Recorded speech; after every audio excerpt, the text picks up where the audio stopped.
Hello, bienvenidos. Gerardo Jerry Ascencio reporting for NAHREP TV. And today we find ourselves right outside the Capitol building where we've met now with several of our legislators and our lawmakers regarding NAHREP's combined 5-point plan. Now, I do want to remind everybody that's listening to this message on NAHREP TV that this is the coalition of the three organizations, AREA, NAHREP, and NAHREP, that collectively we represent over 70,000 real estate practitioners that particularly serve those three segments of our communities, the minority segments of the African American community, the Asian American community, and obviously the Hispanic community that NAHREP serves. Our 5-point plan has been very well received, and we have been given the opportunity to voice some of the tidbits that are in here. And among the things that are most important is, of course, we're advocating for a very common sense regulatory approach to qualified residential mortgages and the ability to pay.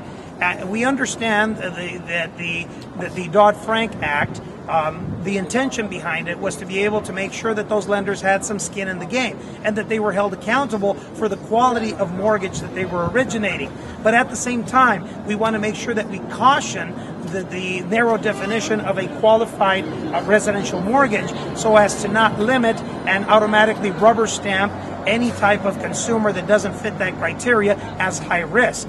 And this is including but not limited to people with small businesses, people with a thinner credit file, people whose income is not as documentable as traditional income, or people that are not putting a major down payment on. So these are some of the worries that come around the QRM. By narrowing that definition, we may have an unintended consequence of labeling all of these Hispanic borrowers that are qualified, that are ready to go, and that can experience sustainable home ownership as high risk, thereby adding an overlay of capital retention to the people that are originating those loans and creating an additional cost that would then be passed on to the consumer once again. We also want to talk about diversity in the financial services. The reality of things are less than 10% of the government contracts and the financial services contracts are handed to minority vendors. And that is absolutely not an acceptable number.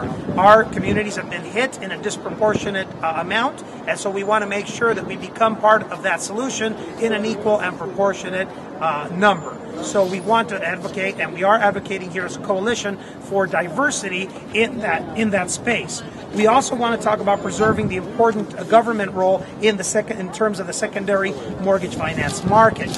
Although we are not insisting that the GSEs be kept as they are, Fannie Mae and Freddie Mac, we are definitely asking for additional resources and finding out what is going to replace these entities into the future as they transition out or as they are sectored out. What type of government programs, FHA, VA, or government reinsurance programs are going to take place to be able to ensure liquidity and the cost of funds to be sustainable and low cost to consumers, particularly Hispanic consumers, underserved communities, and other consumers with these kind of financial limitations.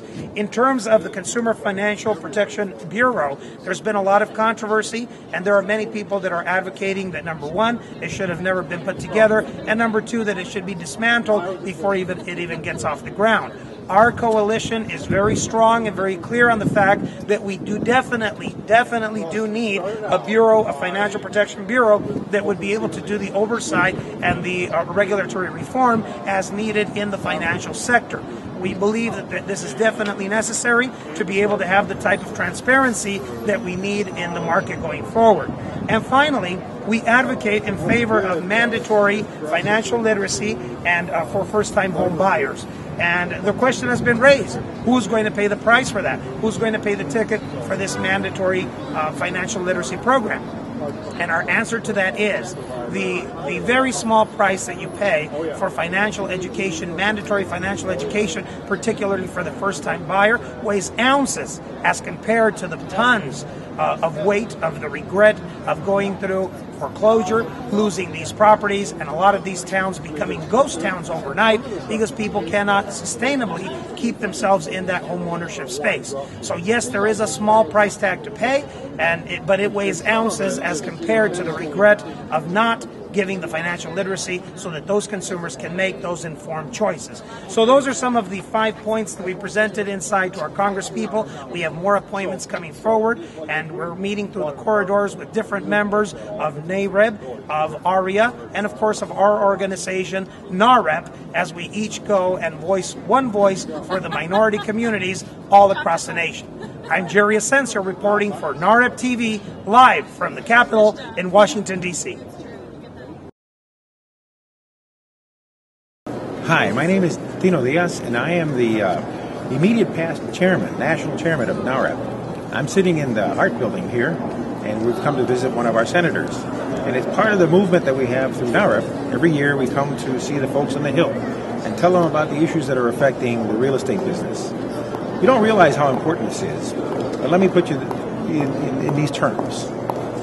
If we don't tell them how things are affecting us, they will not understand what is important in terms of regulation and legislation that makes life better for all of us in the field.